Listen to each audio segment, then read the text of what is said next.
آپ مجھے بتاؤ محرم میں جو کچھ ہو رہا ہے کیا یہ غیر مسلم کو اسلام کی طرف مائل کرے گا؟ یہ عمل ہے بھائی؟ یعنی کوئی غیر مسلم اسے دیکھ کے مسلمان ہوگا کہ یار ماشاءاللہ بڑا زبردست اسلام ہے؟ افسوس ہمیں اس پر ہے کہ دیکھو جن کا مسلک ہے، جن کا فقہ ہے، وہ جو کچھ کر رہے ہیں انہیں کرنے دو. اپنے بارے میں یہ فیصلہ کرو کہ ہم سنی ہیں یا شیعہ ہیں. فرقے شروع سے چلے آ رہے ہیں نا، شیعہ اور سنی. ختم کرنا تو ممکن نہیں ہے، تو حضرت عیسیٰ علیہ السلام جب نازل ہوں گے تو تلوار کی زور سے تمام فرقوں کو ختم کر دیں گے.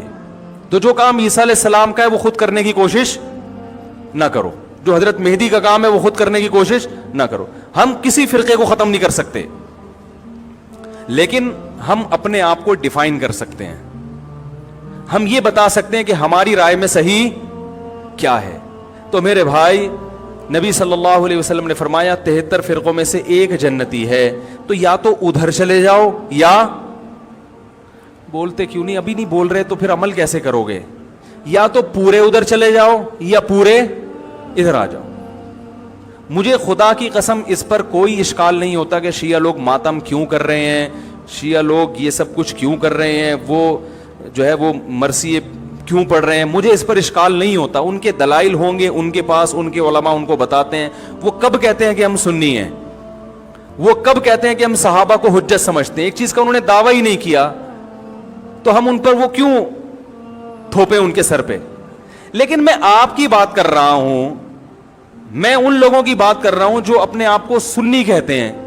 تو بھائی پھر سنی ہو تو جو اہل سنت والجماعت کے جو چاروں مکاتب فکر ہیں، حنفی، مالکی، شافعی، حنبلی، اہل سنت کے ہیں نا، ان کی کتابوں میں کہیں بھی اس طرح کی کوئی چیز بولو بھائی نہیں ہے.